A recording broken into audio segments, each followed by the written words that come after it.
చేస్తున్నాను ఒకసారి చూసేయండి. దానికోసం స్టవ్ మీద ఒక ప్యాన్ పెట్టుకొని అంటే నేను ఇక్కడ కుక్కర్ పెట్టుకున్నానండి.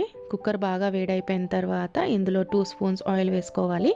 ఆయిల్ బాగా వేడయ్యాక ఇందులో 3 లవంగాలు, 3 ఇలాయచీ, ఒక చిన్న దాల్చిన చెక్క, ఒక స్టార్ అనైస్, కొద్దిగా బిర్యానీ పువ్వు అండ్ 2 బే లీవ్స్ యాడ్ చేసుకోవాలి. అలాగే 1 spoon shahjeera and half spoon pepper కూడా యాడ్ చేసుకోవాలి. ఇప్పుడు ఇందులో 4 ఆనియన్స్ అండ్ ఒక హాఫ్ డ్రై కోకోనట్తో చేసిన పేస్ట్ని ఇందులో యాడ్ చేసుకోవాలి. ఎక్కువ కోకోనట్ యాడ్ చేయాల్సిన అవసరం లేదండి, మనకి ఈ ఆనియన్స్ తోటి గ్రేవీ వచ్చేస్తుంది. ఇప్పుడు ఇందులో కొద్దిగా కరివేపాకు యాడ్ చేసుకొని బాగా మిక్స్ చేసుకున్న తర్వాత ఇందులో ఒక 4 టమాటోస్ని అంటే మీడియం సైజు ఉన్న టమాటోస్ని చిన్న చిన్నగా పీసెస్ కట్ చేసుకొని ఇందులో యాడ్ చేసుకోవాలి. యాడ్ చేసుకున్న తర్వాత బాగా మిక్స్ చేసుకొని ఒక 5 మినిట్స్ మీడియం ఫ్లేమ్ పైన మగ్గించుకోవాలి.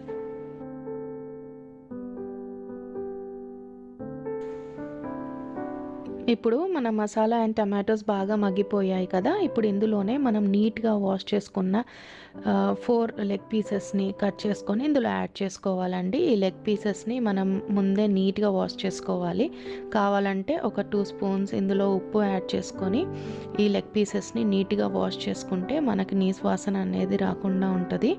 ఇప్పుడు ఇవన్నీ మనం లెగ్ పీసెస్ని ఈ మసాలా అంటేటట్టుగా బాగా మిక్స్ చేసుకొని ఒక 5 మినిట్స్ మీడియం ఫ్లేమ్ పైన మగ్గించుకోవాలి. ఇప్పుడు ఇందులో మనకు టేస్ట్కి సరిపడా సాల్ట్, అలాగే 2 స్పూన్స్ కారం, హాఫ్ స్పూన్ పసుపు and 1 spoon garam masala and 2 spoons ginger garlic paste add చేసుకొని బాగా మిక్స్ చేసుకోవాలి. జింజర్ గార్లిక్ పేస్ట్ కొద్దిగా ఎక్కువనే వేసుకోవాలండి, ఎందుకనంటే ఆ ఫ్లేవర్ తోటి మనకు ఈ కర్రీ ఇంకా టేస్టీగా అయిపోతుంది. ఇప్పుడు ఇందులో కొద్దిగా కొత్తిమీర అలాగే కొన్ని జీడిపప్పులు కూడా ఇందులో యాడ్ చేసుకొని బాగా మిక్స్ చేసుకోవాలి. జీడిపప్పులు అనేది కంప్లీట్లీ ఆప్షనల్ అండి, మీకు వద్దనుకుంటే మీరు దీన్ని స్కిప్ చేసుకోవచ్చు. ఇది బాగా మిక్స్ అయిపోయిన తర్వాత మనకి గ్రేవీకి సరిపడా వాటర్ ఇందులో యాడ్ చేసుకోవాలి.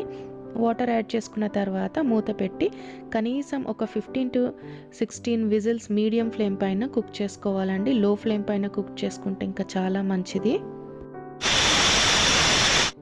చల్లగా అయిపోయిన తర్వాత ప్రెషర్ అంతా పోయిన తర్వాత విజిల్ తీసి చూస్తే చూడండి మన గ్రేవీ కర్రీ అయితే చాలా బాగా రెడీ అయిపోయింది. ఫైనల్గా ఇంకొంచెం ఇందులో కొత్తిమీర యాడ్ చేసుకొని బౌల్లోకి తీసుకొని సర్వ్ చేసుకోవడమే.